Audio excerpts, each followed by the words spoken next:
Right, human-powered aircraft design, a case study in aerodynamic shape optimization. So I'll just go through the basics of our aircraft. So, right, we started off trying to have a long-term attempt at getting the Kramer Sporting Aircraft Prize. So the idea of the sporting aircraft is that it should be practical. So we wanted to take it a little bit further and make it really, really practical. So we've just got a bike on the inside of there. And underlying this is also that because this is a university project and they're aerospace students, they're there to learn how to design, do aerospace design, mechanical engineering design, but not necessarily to build new high quality components. So we wanted to source generic components where we could, make this thing much easier to build, so we weren't actually using the students' skill in covering wings, using their hands and so on. We wanted them to be using their skill in the kind of things they'd be doing when they go off and work for Rolls-Royce. And the people who are designing the turbine blades in Rolls-Royce aren't there whittling them with files. Although you do actually want to get an appreciation of materials. So fewest parts possible and something that's as practical as possible. So we've kept pretty much everything on the bike there. Standard chain drive. The chain up to the drive shaft there goes around a standard bicycle rear cassette. We go through 90 degrees. We've got a guide here. The bike is basically hung off these extra long forks there, and the only change we've made is to put longer axles through the wheels that will accept these forks. So it's just bolted on there, and the rest is just a standard bike. We've removed the brakes, try and make it a little bit lighter. So we've got a pusher prop here. The drive shaft there is external, running outside this boom here. The wing and these forks here are mounted on tubes, and they just slot onto the boom. So it's totally reconfigurable. You can move the wing backwards and forwards because we don't know exactly where we want the wing. We don't quite know where we want the centre of gravity to begin with. So it's a sort of experimental aircraft. And the more you make it so that it's reconfigurable, that you gradually add on weight. So you make a rod for your own back, I suppose. It's supposed to fit inside an 8-metre trailer for the Kramer Prize, but they're not going to let me store an 8-metre trailer at the university. We'd just be making things difficult for ourselves. So I stipulated to the students that it must fit in a 4-metre long van, because we can just hire one of those, we can get it in, we put the aircraft in it. So basically this part here is maximum 4 metres. The tail is a kind of bayonet fitting thing, which comes off quite easily. The wings are 5 4-metre sections, so the centrepiece is 4 metres long with the boom slotted in the middle. It's a square section spar, a rectangular section spar, and the other thing to make it simple is that the joints are stock size aluminium. So we've got 3-inch by 2-inch aluminium for the centre section to the mid sections, and then 2-inch by 2-inch for the outboard sections. So it's like the gate constraints are what constrain the sizes of large airliners. You can't make the Airbus A380 any bigger because it won't fit into airports. We've got how long's a van and what's the stock size for aluminium box section, which are the main things that are critical here. The wing is, I said, it's a square section spar. Again, we bought spars from another company to begin with that were circular ones, but we decided that actually that's where we did need to put a bit more into it. We wanted to get those as light and stiff as possible. But again, we wanted to buy from experts as much as possible. So there's protruded carbon strip top and bottom, and they're go on top at the top and bottom of a blue styrofoam core, and then that's wrapped in biaxial. And the cool thing with how we made these was we've got a foam cutter that's able to do 2 metre long. It could do more than 2 metres. We could do 4 metre long sections, but you get problems with the heat dissipation and you don't get very good cuts. So we went up to 2 metres long and cut out the square section for the spar, and 2 of those 2 metre sections goes together to make the 4 metre long bit of spar, and then we save the bit of material that I don't know, can I draw it? Yeah, okay. So if this is the square spar, we cut out that core out of blue foam, so and then that's cut out of a larger block of foam like this. But what happens is we go down there and around like that, down there, around like that, up, and those blue bits we keep. We then, I'll tell you what, I'll draw the foam inside of here. That's the foam core that we've cut out. We then put the carbon protrusion top and bottom, and then we wet lay up with biaxial carbon, which we source from Formax. The protrusion and that carbon was given to us by these companies, so we were able to get 200, 150 and 100 gram per square metre biaxial, which is, you know, really nice stuff. So we were putting that there basically to meet a shear constraint, and then for ease of manufacturing to hold everything together, it was just wrapped over the top and bottom. This is then wrapped in release film, put back inside this sort of box that we've made, and then the whole thing is put inside. Let's think how this works. A big box here, which you need to make really strong. There's a bit of wood there and a bit of wood here, and then here we inflate fire hoses up to about 2 bar. Those squeeze out all the resin, and that's what these channels are for here. So it runs out into there, and other than because this was done in a slightly suboptimal environment, us ending up with a little bit of a twist on the spar, you know, not bad for first attempt within 3 weeks of them wanting to film it. You get a really nice lightweight spar, and if you look at some of the pictures of it flying, the stiffness of the wing is fantastic. That is then where's my blue? Put inside a structure which looks something like that, which is cut out of styrofoam. So it's a solid styrofoam skin. There's no covering on it. There shouldn't really be this. There's some vain attempt here to make laminar flow over the leading edge. It'd be better to just take that off, because all that happens is the film just gets sucked off the wing where you don't want it to. So I think that was definitely not the way to go. That's the basics of the internal structure of the wing.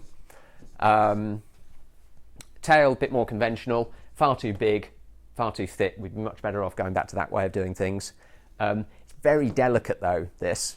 You just touch it and your thumb's gone through it. I mean, if you ever want to feel like a clumsy person, just come and have a go at moving our wing around. We did have some 4 gram per square metre carbon tissue.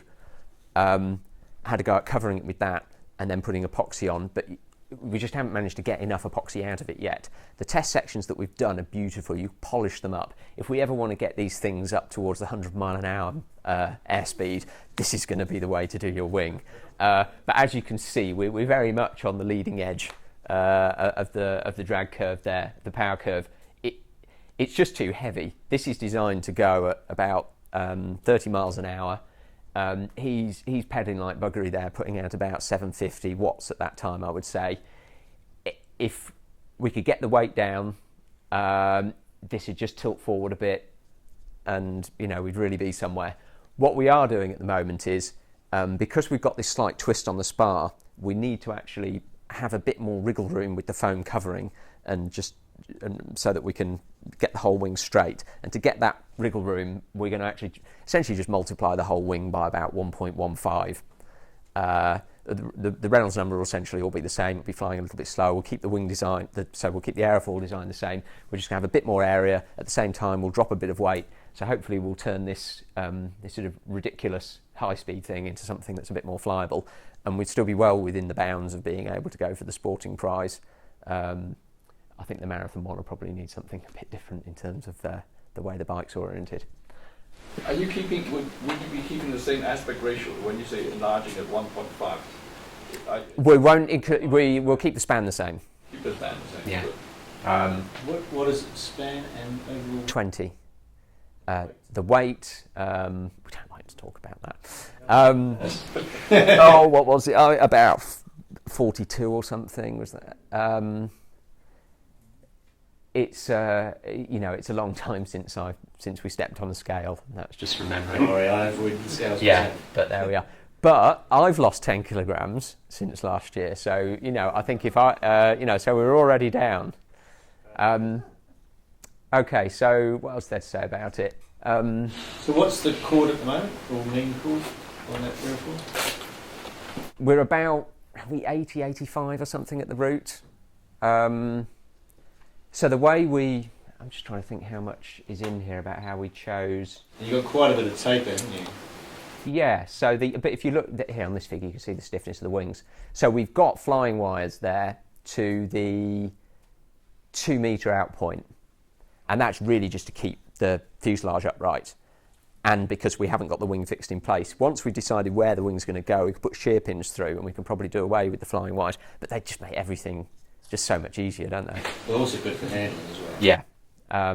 It's a strong point of the aircraft to hang on to the other thing. Yeah, indeed. Sometimes you need to grab onto those, yeah. Right. So this talks about essentially the bit of a watered down optimisation of that. And I think the planform design is quite interesting. Has it got any pictures about this? Essentially, we want an elliptical lift distribution. But although we could, because of the way this wing's built, we could actually make nigh on an elliptic wing planform, because we're cutting 60 centimetre sections, so we could do that. But actually we decided to go for a straight inboard section and then out to the 2 metre point, then taper down to the 6 and then again to the end. So what we did was we optimised that planform to get as close as possible to an elliptic planform. Then we optimised the local lift coefficient of each aerofoil to get closer again to an elliptic lift distribution.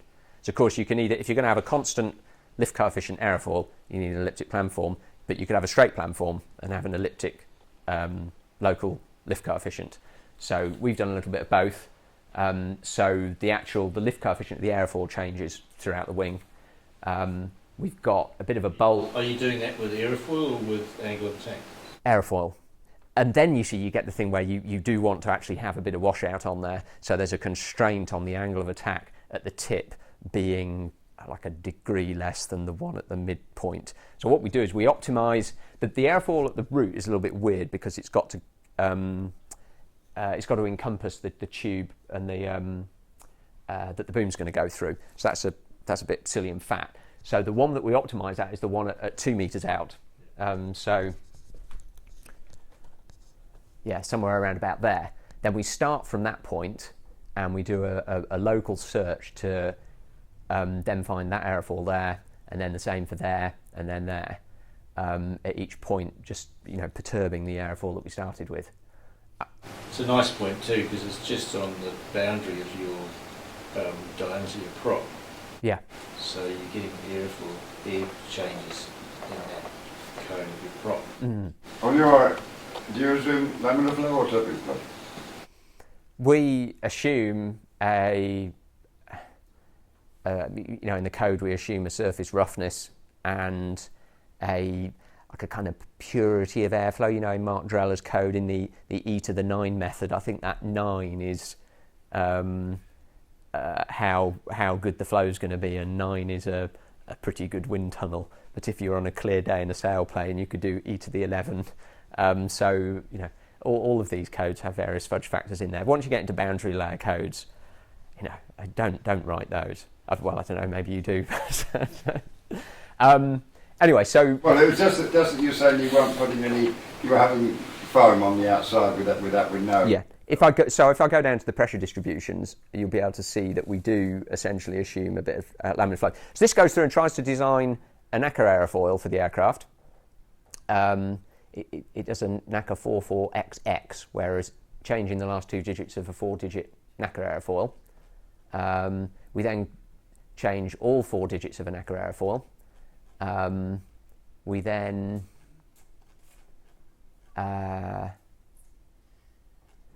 use what's known as a Ferguson spline, and then at the end I've got the aerofoil we actually used. That's musculaire. 2, yeah. We couldn't get we couldn't find out who took this photo. I emailed a few. Did I email you about the musculaire 2? So in the end, my wife did a little watercolour from musculaire 2 so that we could put a picture in. And this is our final aerofoil. So I've laid on here the FX76MP120, which is the musculaire one. So that would be our competitor aircraft. And then through all the applying genetic algorithms and local searches and so on to the airfoil, based on a NURBS definition with these control points, we've ended up with this dark line. We can go a little bit thinner because of our square spar. So I mean, towards the tip, we're going down to 10% thickness. And so is that designed at that 2 metre point initially from the route, or is that across the whole? That's the 2 metre point. And then they vary throughout. If you go on the Prop Designer website, they're all up there. I came up with some strange coding of what Reynolds number they're designed for. And if you look at the pressure profile here, I think this is from a panel method I wrote. It might be from X-Foil, I'm not sure. The Wortmann one has this slightly more aggressive change in the curvature here, so this non-favourable pressure gradient, and what makes you say it's non-favourable? Results here because the flow's slowing down. More non-favourable. I mean, they're both, in a period in an area where you're expecting to get transition and you're on a slippery slope. And what we've got is because we've got a slightly thinner aerofoil, and it's assuming, I think, that there's going to be more laminar flow. So it's got more of the characteristics of a laminar flow aerofoil, and you can see there's no sudden change here in the pressure. So it's kind of unachievable. So we need to go and do it and do a robust optimization, where when I talked about environmental variables at the beginning of the last talk, we need to put the possible changes due to the environmental variables in there, and that'll be flies landing on it and so on and so forth. But then again, you don't want to have necessarily, if we're going for in the Olympic 100 metres final, they don't run a robust race, do they? They don't double check their shoes are tied before they set off. That's the difference between our aircraft that doesn't really fly very well because it's designed on the ragged edge and didn't make it, and aircraft that do fly very well but are unlikely to break any records. Anyway, that's the airfoil that we've got. What is the percentage thickness to forward? I think that's well, they're shown like for like, so I think that one's been increased to oh no, it's distorted on there. The Wortmann one there is a 12%, so it's around about a 12. I don't know. You're probably the best equipped to find where the airfoils are on your website. Yeah, they're all.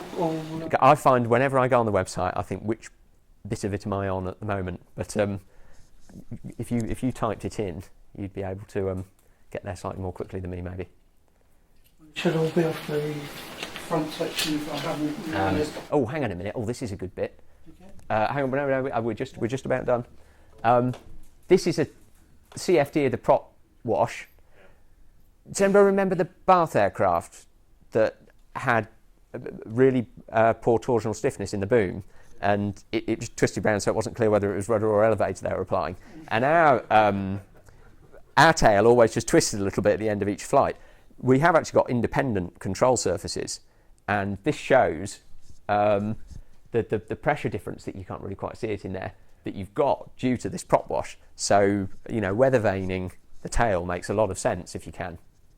But yeah, there's only so much things so many things you can consider and hold in your head, aren't there? And I hadn't really thought about that when we first did it, that you'd really want to have such a big angle between the two.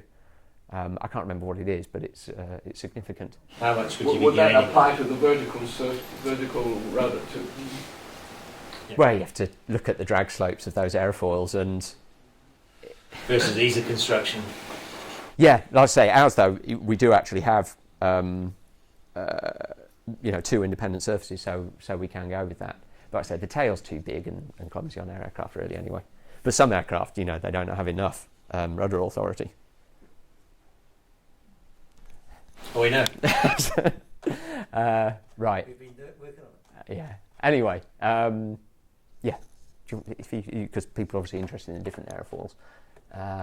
Something on that point in terms of working on rudder authority, the twist in your wing is a fundamental problem in any model aircraft, and certainly in ours. Yeah. We just managed to take the twist out and made a huge difference. But we're just going to, rebuilding our wing around the spar. So the thing is, we need a 20-metre long room to build it in, because really, just looking down it, It's the same problem we all have. Yeah. In space. We're not sure quite where we are with the project though. We've got big space problems. They might actually not do it anymore. We may be at the point where SUHPA doesn't have a home, so I'll have to put it in the loft for another day. You don't have a trailer there.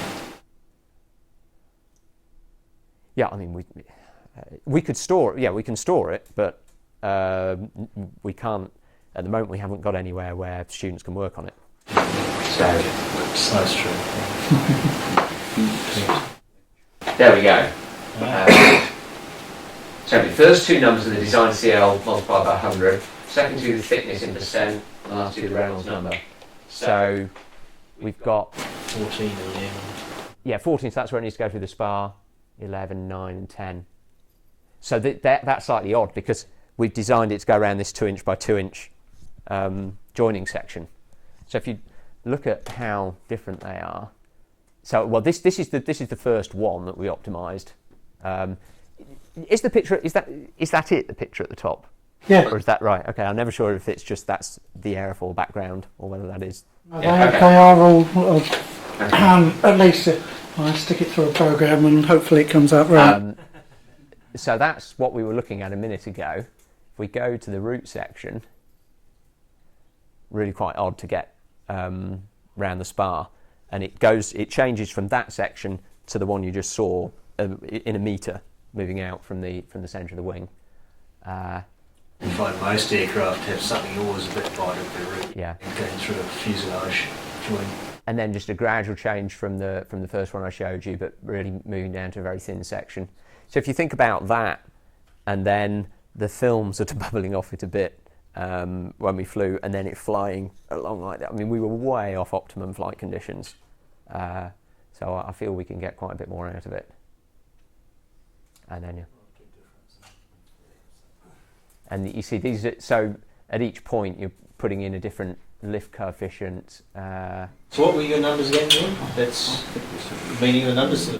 So 87 is the design CL, so 0.87, 0.85, 0.84, 0.82, and then the next two are the thickness to chord, and then you've got the Reynolds number divided by 1,000.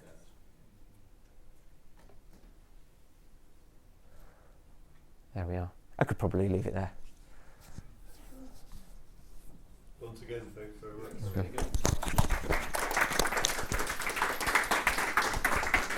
Okay.